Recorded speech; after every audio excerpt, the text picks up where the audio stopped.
then a friend of mine suddenly died, a man from suicide.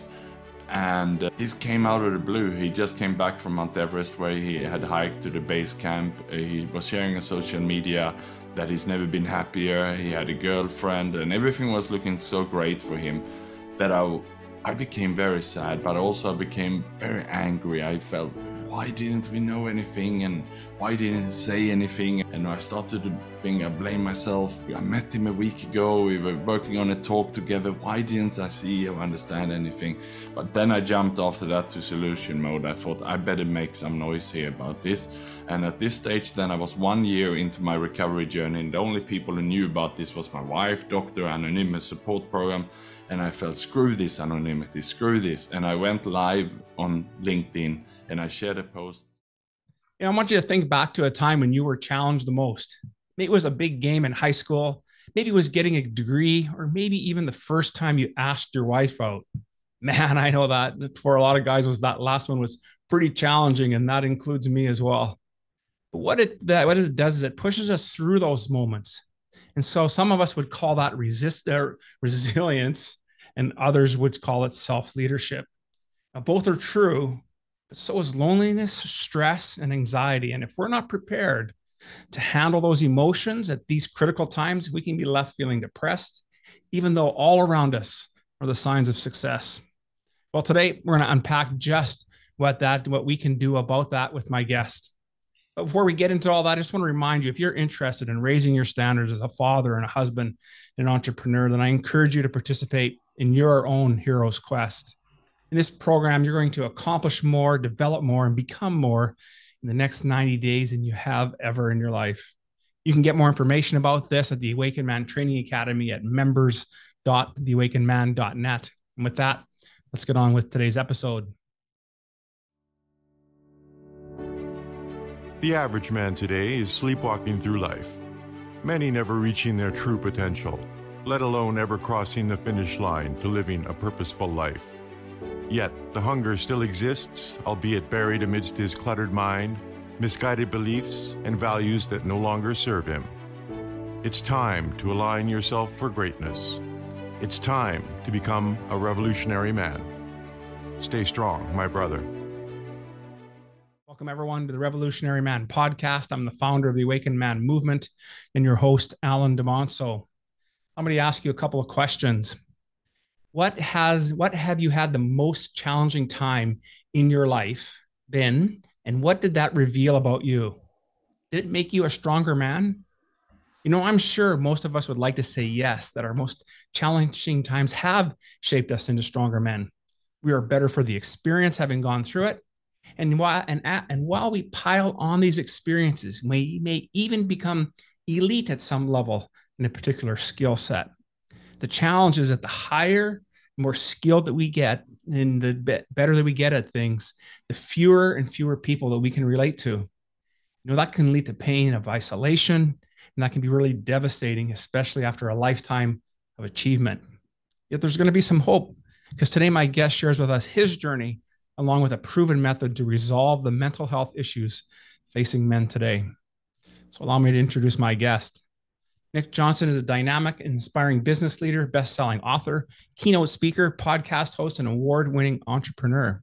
And he is a co-founder and managing director of Executives Global Network from Singapore, Malaysia, Indonesia, Southeast Asia's largest confidential peer group network for senior executives and business owners.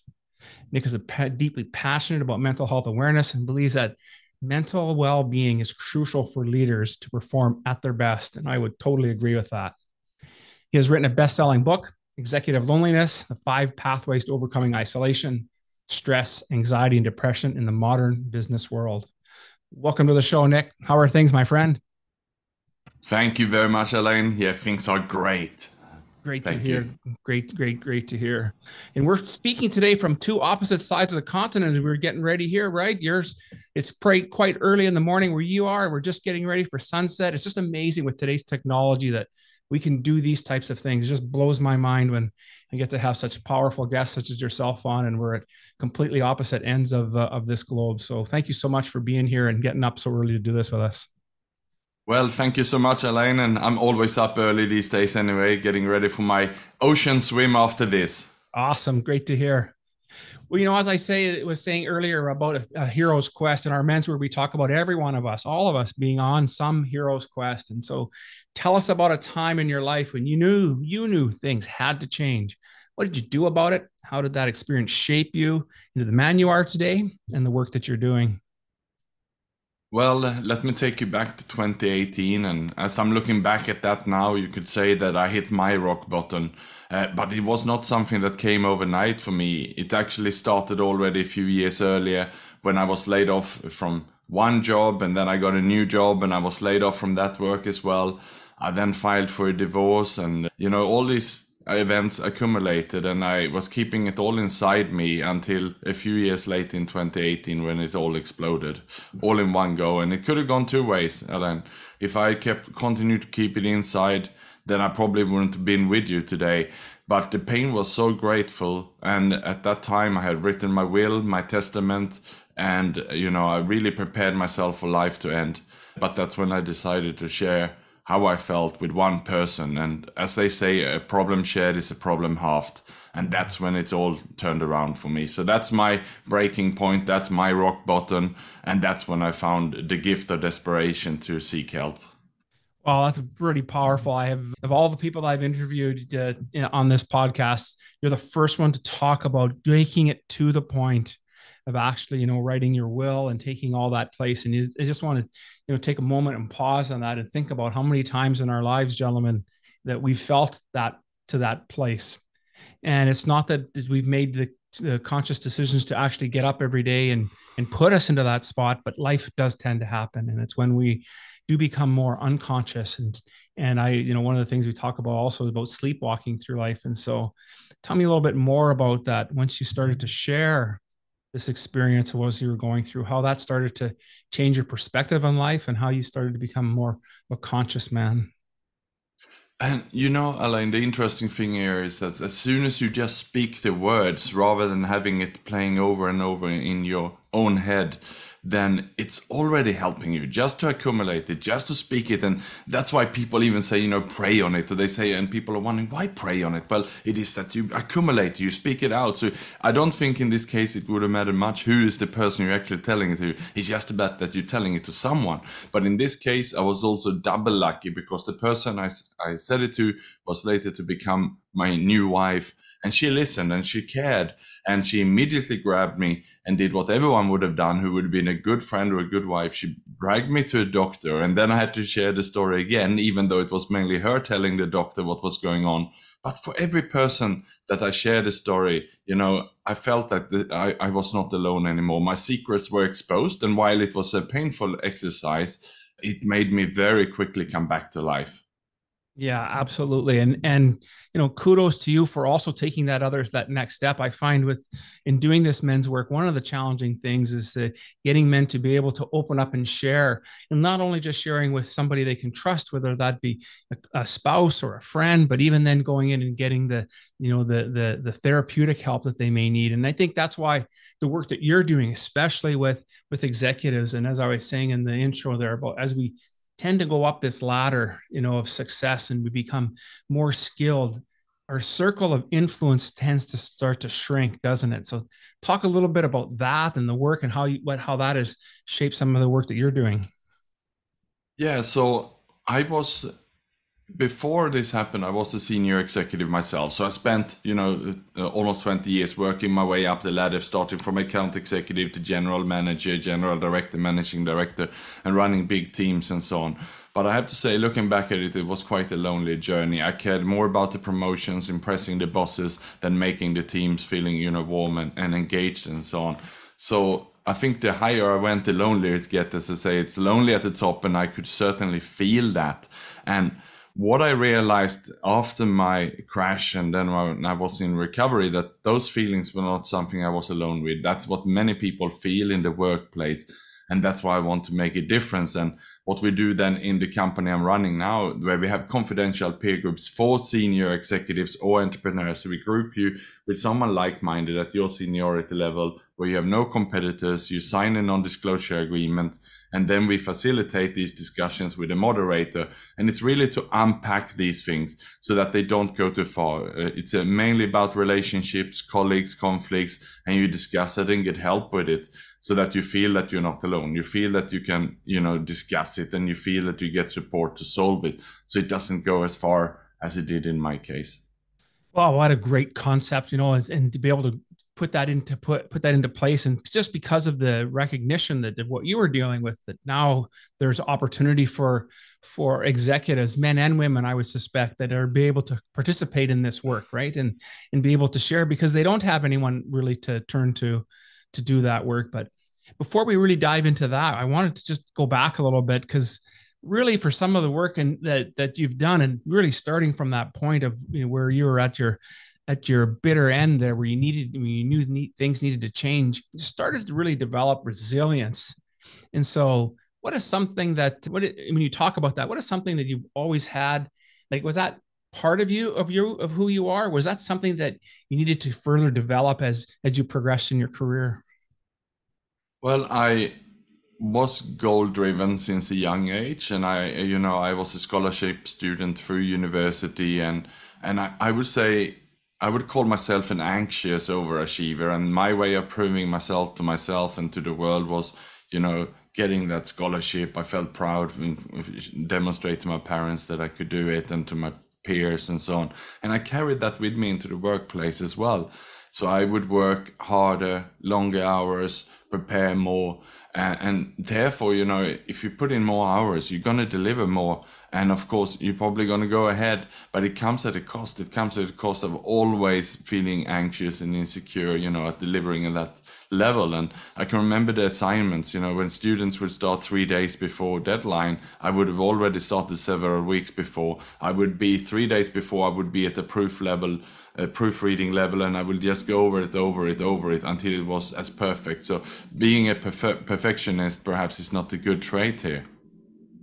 Yeah, but perfectionism is definitely something that I know that I have struggled with in my career, in my life. I was in the running kitchens earlier in my career, and was a culinarian, and went to the Olympics and that. And there's definitely a lot of perfection in that work, because you just can't put out anything, and the work that comes into that. And it did end up by ultimately costing me my first marriage, because of the type of industry and what it required.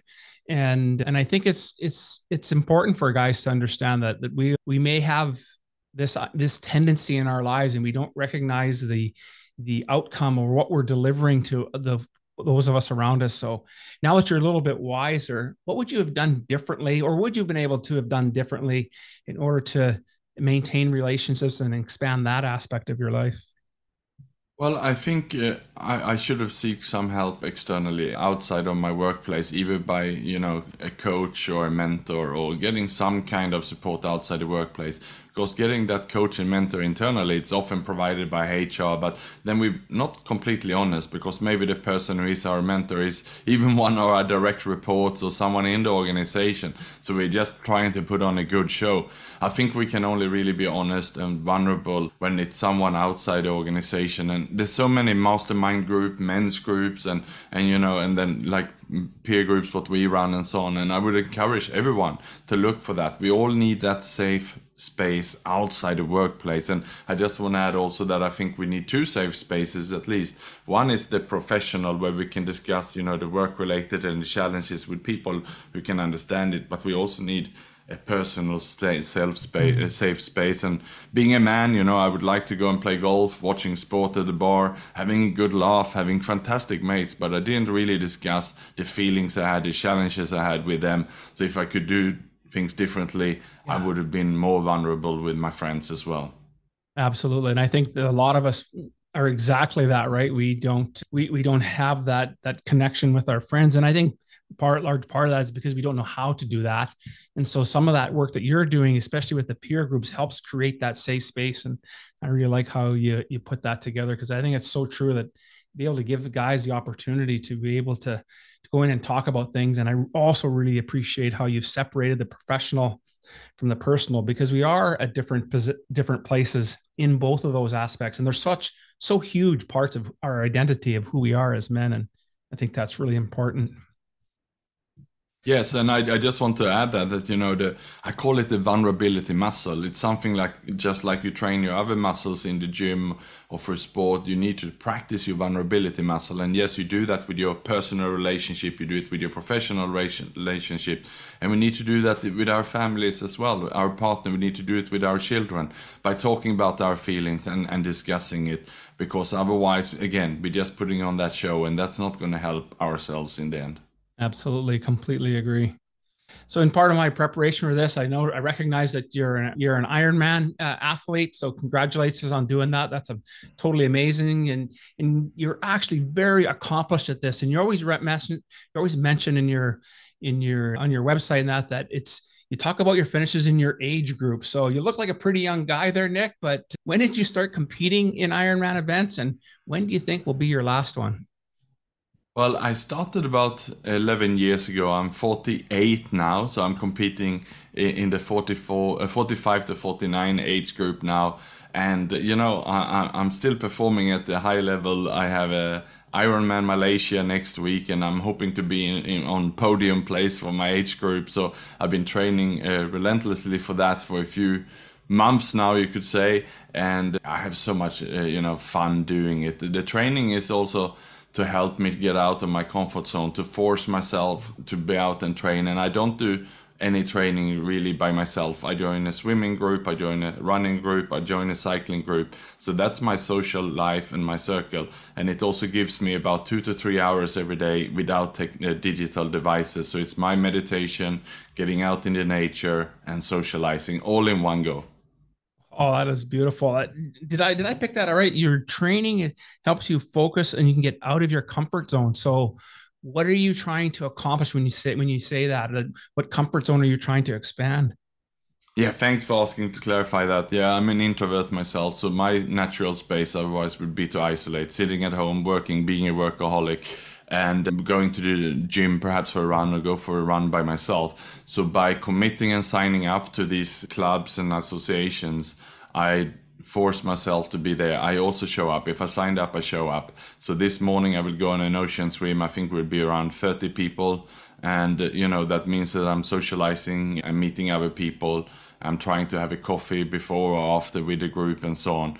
And I think it's so important to have this social, real in-life connection, especially in this digital world. So my point here being that, if I make sure I sign up for 1 or 2 sessions a day for 1 or 2 hours each, then I have something in the morning, something at night that breaks this pattern of this digital life. And I think we need to be so disciplined and aware about this.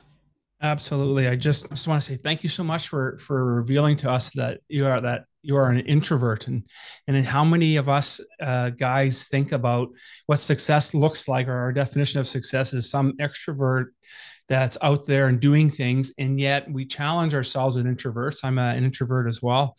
And we challenge ourselves to get behind the microphone, do a podcast interview, go and sign up for groups and doing Ironman competitions. And I just think it's really a breath of fresh air when we can see the different ways that we can utilize the strengths that we have and put it to use in an area that we may feel that it needs to be a bit pushed a little bit. And so thanks a lot for bringing that forward. Tell me a little bit about, during these Ironman competitions, tell me 3 things that they have taught you about yourself, life, and working with others.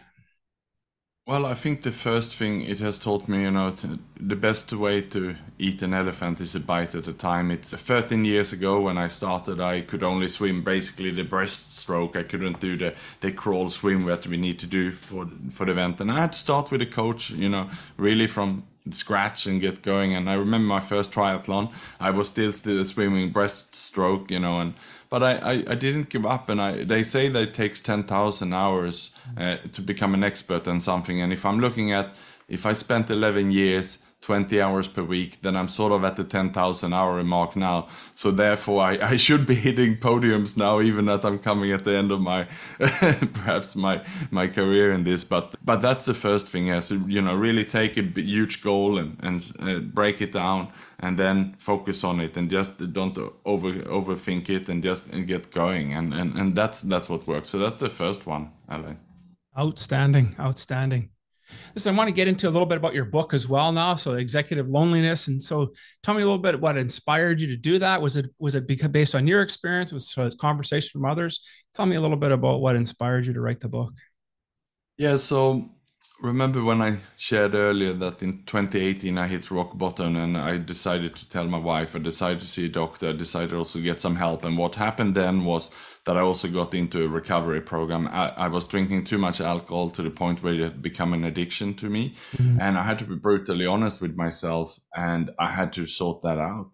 And I was then brought to an anonymous support program for this, where I really then got the sympathy. I was around other people who gone through that, who also said, yeah, I went through divorce a few years ago, and I was also drinking too much. I sorted it out. I now not had a drink for a few years.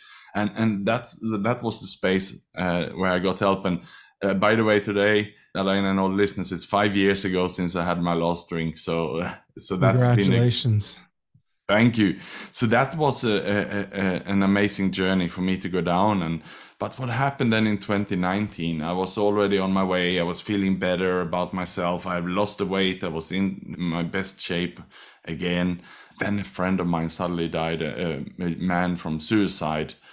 And this came out of the blue. He just came back from Mount Everest, where he had hiked to the base camp. He was sharing on social media that he's never been happier. He had a girlfriend, and everything was looking so great for him that I became very sad, but also I became very angry. I felt, why didn't we know anything? And why didn't he say anything? And I started to think, I blame myself. I met him a week ago. We were working on a talk together. Why didn't I see or understand anything? But then I jumped after that to solution mode. I thought I better make some noise here about this. And at this stage, then I was 1 year into my recovery journey. And the only people who knew about this was my wife, doctor, anonymous support program. And I felt, screw this anonymity, screw this. And I went live on LinkedIn, and I shared a post. I'm revealing my recovery journey. And I started a fund to raise awareness and also money for a suicide hotline. This post went viral. So what happened in the next 24 hours, people wrote to me from all over the world, hundreds of messages thanking me for speaking up about this.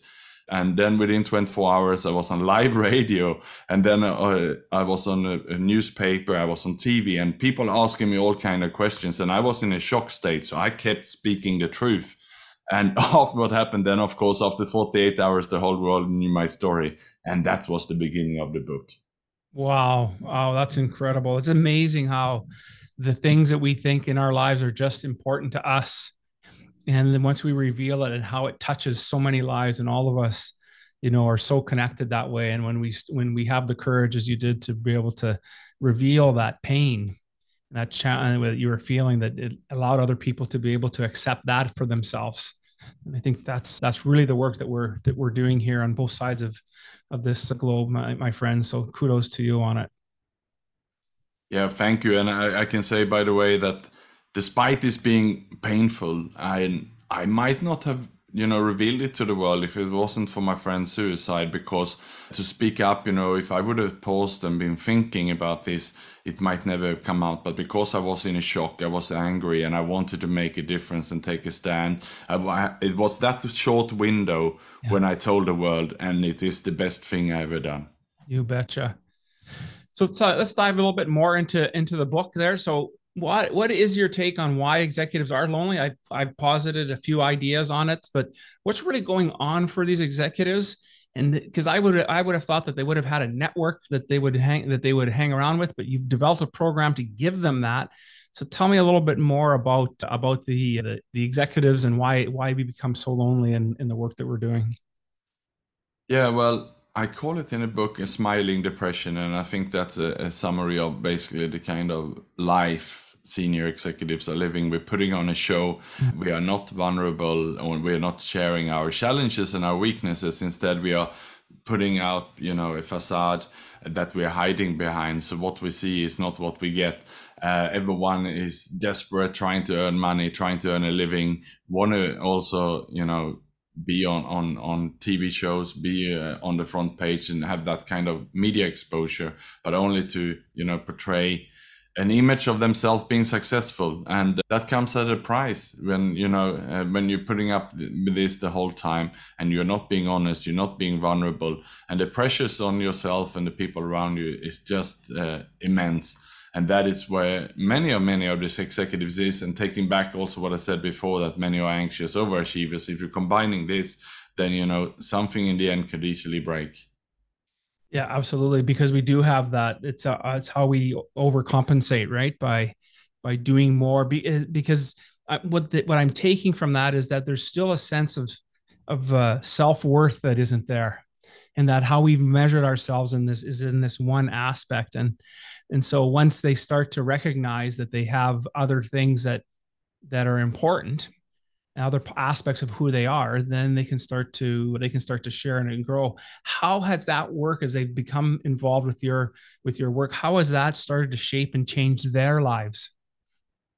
Well, I'm being completely honest and vulnerable myself and sharing what I've gone through and what I've done these 5 years. And now my main purpose is to give this back. And as they told me in the recovery program, in order to keep the gift, you have to give it back. So I constantly paying it back. And I do that by being a volunteer and fundraiser, not only for a suicide hotline in Singapore, but also for recovery programs.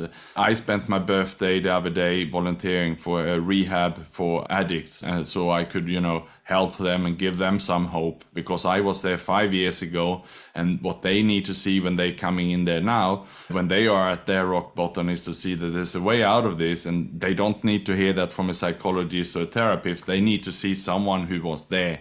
Yeah. And that is what I do. And I will, again, tomorrow I will be in another meeting and event where I will share my journey with them so they can see the future. So that circle has to keep coming back.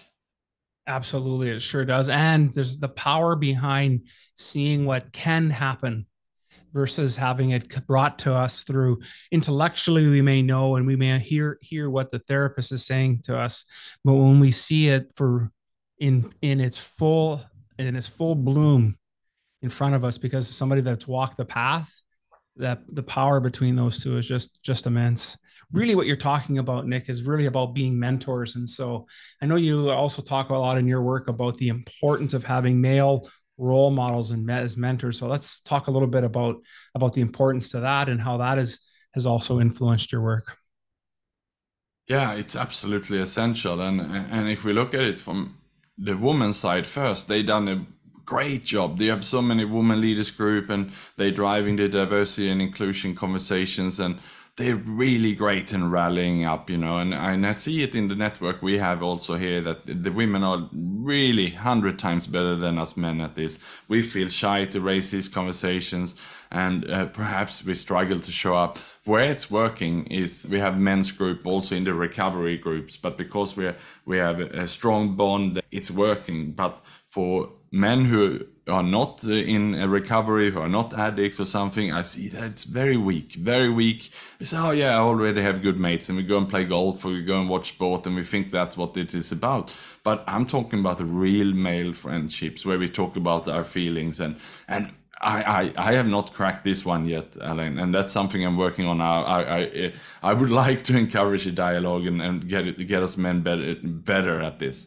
Yeah, absolutely. And it's one of the things that we work on as well here at the Awakened Man, is really helping and develop that skill of being able to talk about things. And I come from the belief, just I think as you do as well, is that we have to model what it looks like. And it doesn't, when I talk in our men's work about relationships and having the difficult conversations or the critical conversations, it's going to be messy at first.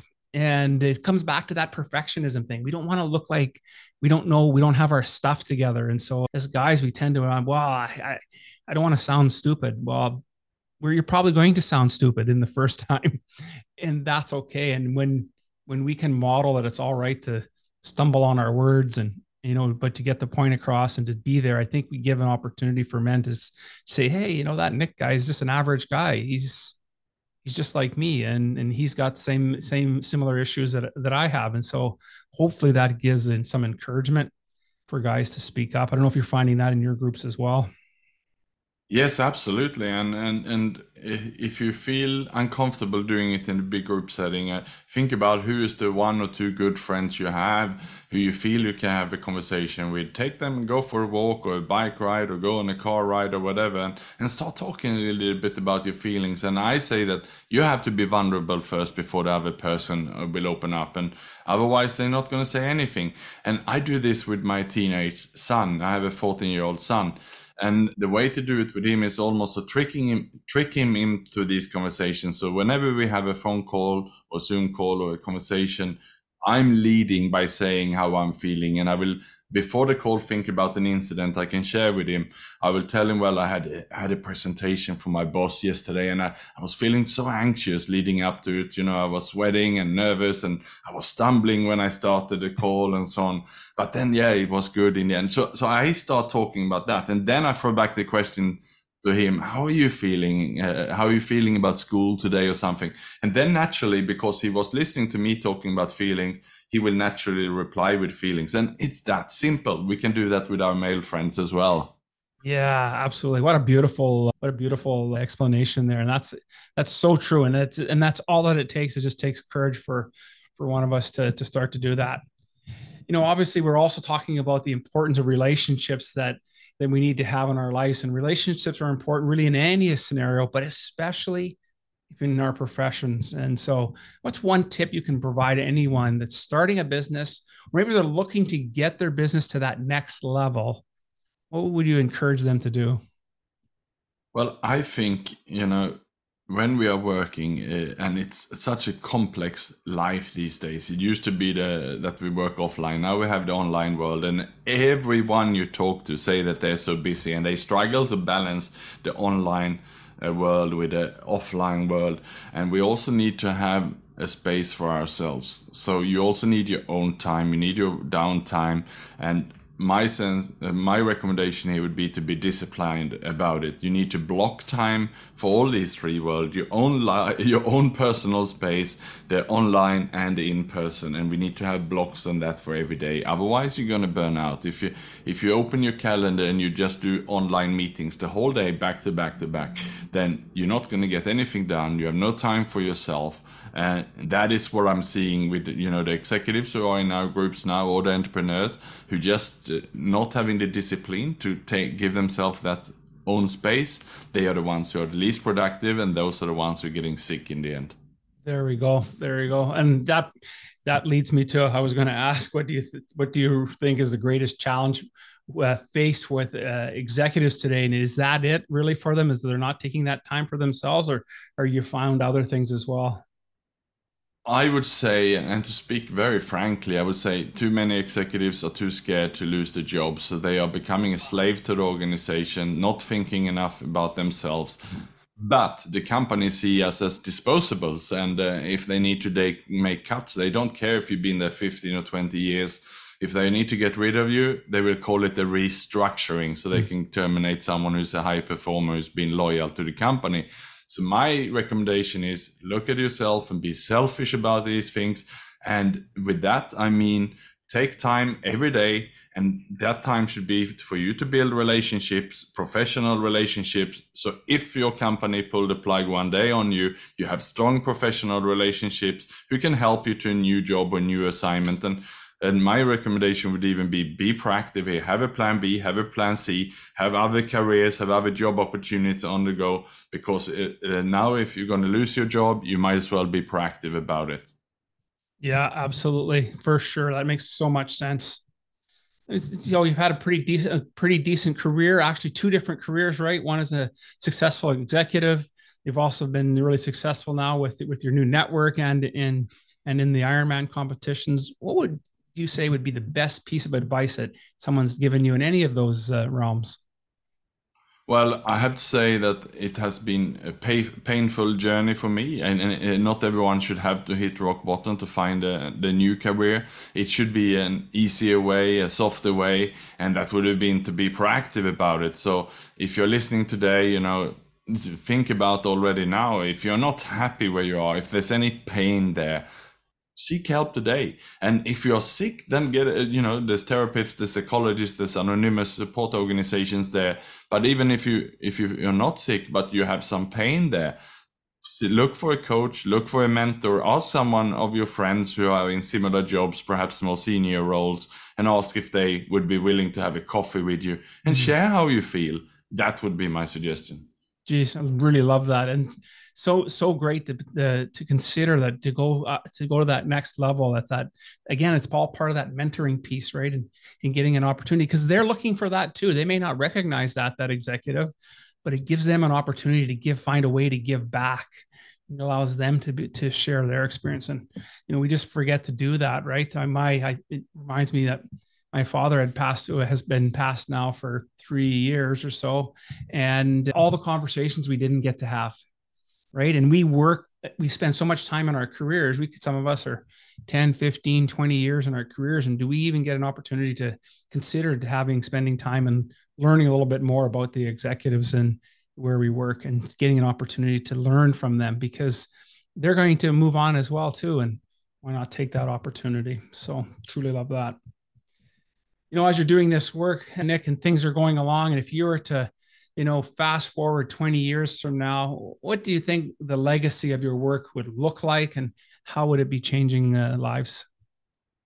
Well, I would certainly hope that, it's more about vulnerability as a strength as opposed to a weakness. I'm already working on my next book, and I want it to be around vulnerability and changing the perception that we should look at that as a strength rather than as a weakness. And I know it's a lot of work to be done there, but thanks to you for opening this conversation today, and thanks to all the listeners also for listening to this, because that's where I want to be in 20 years. I want us to agree that being vulnerable, being authentic, and showing openly about your challenges and asking for help is a strength. Oh, absolutely. I hope, brother, for sure, that vulnerability truly is a strength. It's an opportunity for us to grow and learn as men. And that's where it resides. It resides in that growing edge of where we need to be in life. And that's how we get an opportunity to do even better things in life.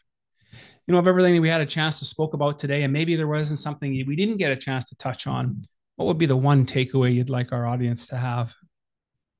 Well, I would just like basically to recap on what we touched on already. But if there's any pain you have, if there's any feelings, if you're perhaps not sleeping well at night, or there's something that, keeping you awake, and you wake up in the morning and you have that negative or bad feeling, my suggestion would be write it down on a piece of paper, and then stop and pause, and then think about, who can I talk to this about? And then write that on that piece of paper next to it and take action.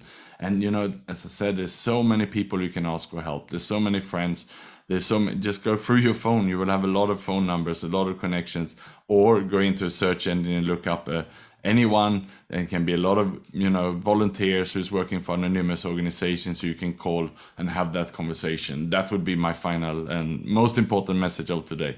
Just love that. Wow. Just love that. Thank you so much for that, Nick. I just want to say one more time that thank you so much for being on the show. We've laid the foundation for men, especially. We're a men's network here. That's mostly who our audience is, but for any executive, any individual that's striving hard and maybe focusing a little bit too much on the one part of their identity, and to pay attention a little bit about the other parts that make them a whole human being.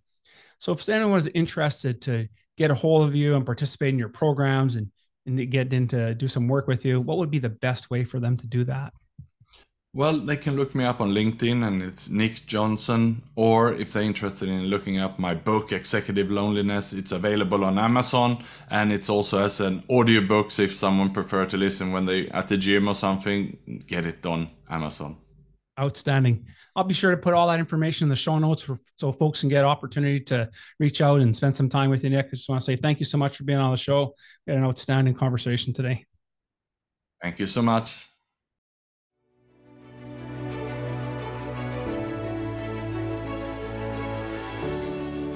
Thank you for listening to the Revolutionary Man podcast.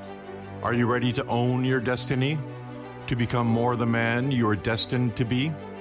Join the brotherhood that is The Awakened Man at theawakenedman.net and start forging a new destiny today.